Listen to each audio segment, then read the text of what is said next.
Villa Guillermina, si entre tus calles soñé por vez primera, en tus veredas aroma de azares que perfumaron mi loca juventud, entre el follaje de tu selva bravía forjé ilusiones y tracé mil caminos, tuve la dicha de amores y cariños.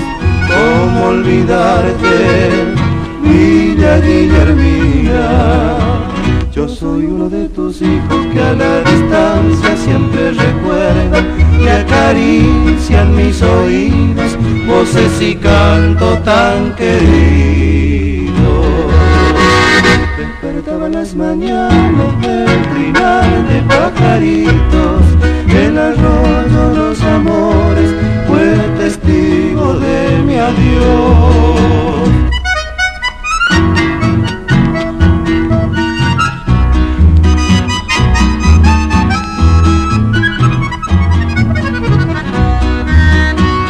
Bailando juntos con esa prenda amada, sentí en el pecho latir una esperanza.